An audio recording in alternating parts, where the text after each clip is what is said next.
Ladies and gentlemen, first I want to thank you, the organizer, for inviting me at this Congress. I think I'm the president of the European Committee for Homeopathy, and on behalf of all the European colleagues, I'm very glad to be invited here. And I want to give you an overview of the situation of homeopathy within the European healthcare system. Just a short reminder.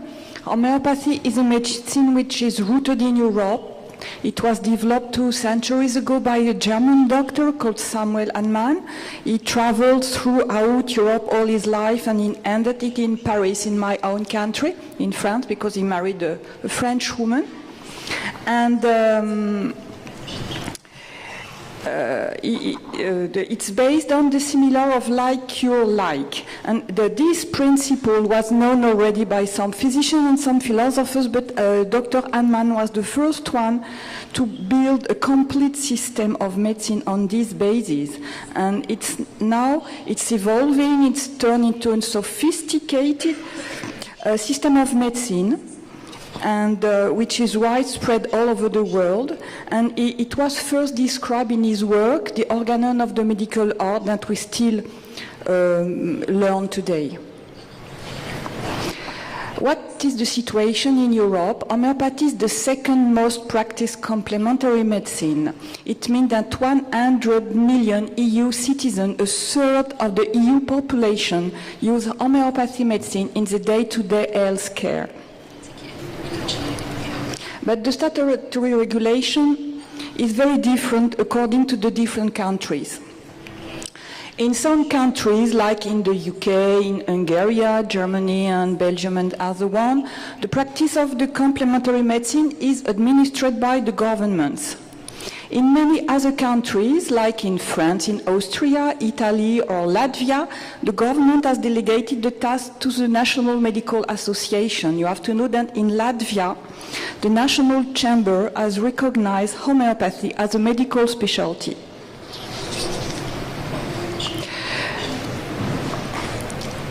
In some countries, non-medical practitioners are allowed to practice and prescribe homeopathy. It's the case mainly in Germany, where you have the Heilpraktiker, but I know also in the UK, in the Netherlands, or in Switzerland. I will come back to the case of Switzerland. And in other countries, the practice and the prescription is restricted to medical doctors, along with midwives, dentists, pharmacists, and veterinarians within their field of competencies. And it is the case in France, in Spain, in Italy, Austria, and I think in Turkey too. And there is a special situation in the Scandinavian countries. You know that in Denmark and in Sweden up to 2011, it was allowed outside the national healthcare system. And in Norway it's permitted, but you have very, very few medical doctors with the qualification in homeopathy. So the Scandinavian countries are very special situation. What about the insurance coverage?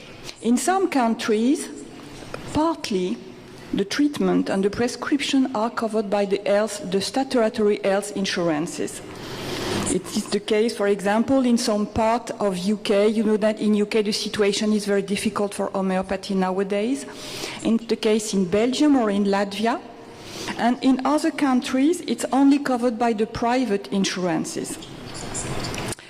There is a special case, it's the one of Switzerland. In Switzerland, the government recently confirmed that medical services using complementary medicine, including homeopathy, will continue to be covered by the national health insurances. And this decision has been taken after a trial of 2 years, and at the end, this trial acknowledged that the complementary and alternative medicine meet the statutory regulation with regard to effectiveness, safety, and quality. This is what happens when good trials are being made on CAM therapy.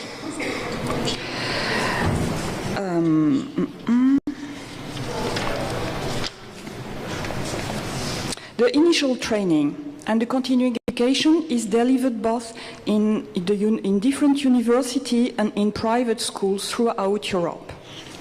And there is a very interesting outcome.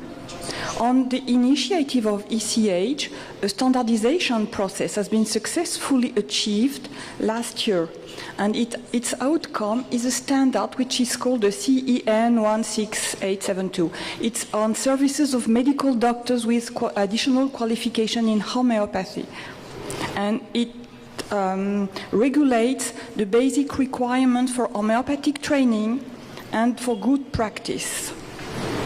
And it was published in October 2016 after positive voting among the different European countries, and I think Turkey was involved in this process. Al-Tunai was part of the working group, and it has been implemented in April 2017. It has been built on the consensual work achieved by the representative of the homeopathic medical doctors in all European countries. And it's mainly based on the guideline for education that is common to LMHI and ECH, and that we were using on a voluntary basis for years. It means the standard for education was a private standard, an accreditation given by peers among them. And just above, you've got the national regulation. And the standard I'm talking about is just below. It means if in the country there's a national law regulating the practice of homeopathy, this law will apply. But if there is no national law, then the standard will apply. It's just a bit weaker than the law.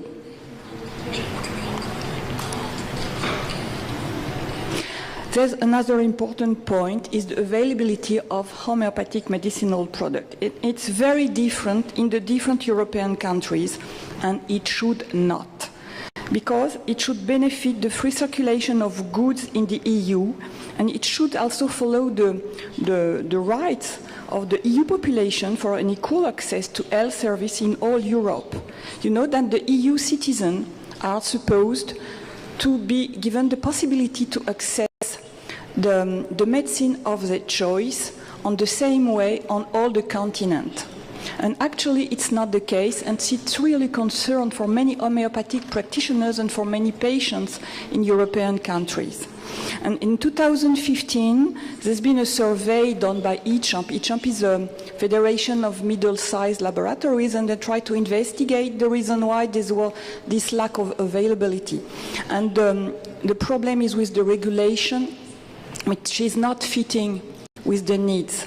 It means in the countries where there's a strong demand for homeopathic medicines, the national agency tends to add specific requirements for the registration. And the outcome is a heavy burden for the industry to make the dossier to register the medicine. So there would really be a need for an adapted regulation.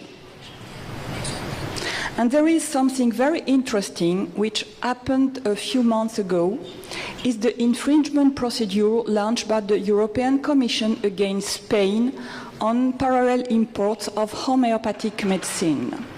Because in December, the European Commission decided to send a letter, a formal notice to Spain, because they noticed a restriction on parallel import of homeopathic medicinal products that were lawfully marketed in the other country state.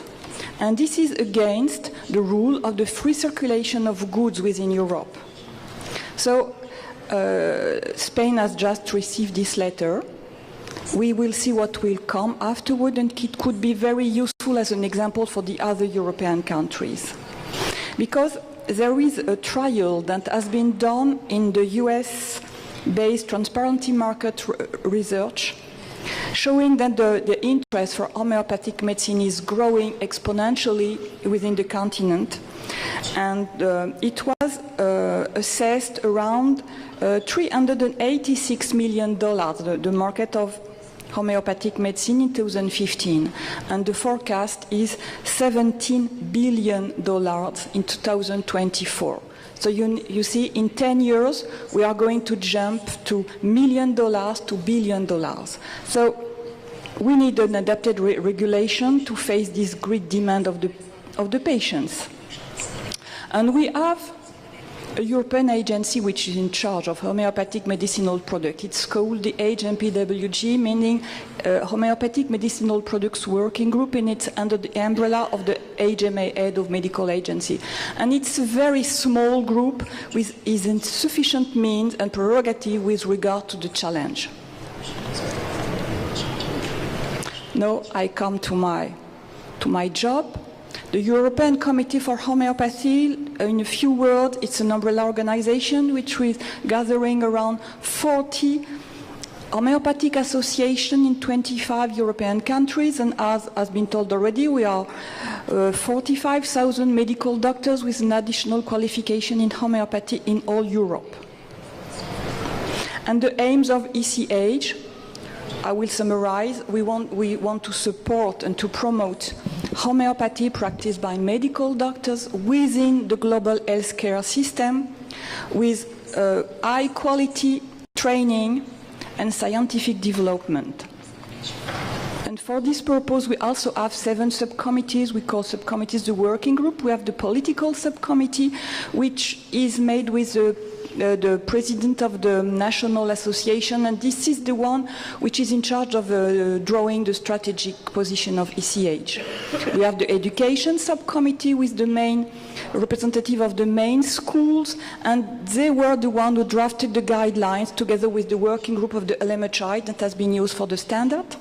We have a research subcommittee with the more prominent researchers in the field of homeopathy, fundamental and clinical research. We have the proving subcommittee, who drafted a guideline, a consensual guideline together with the working group of the LMHI, and these guidelines has been presented to the HMPWG that will use it to assess the homeopathic use of homeopathic remedies when it's about provings. We've got a group of pharmacists, a group of documentation with librarists, and the patient subcommittee, which is also a federation of homeopathic patients associations throughout Europe, because I think our patients are our first supporters.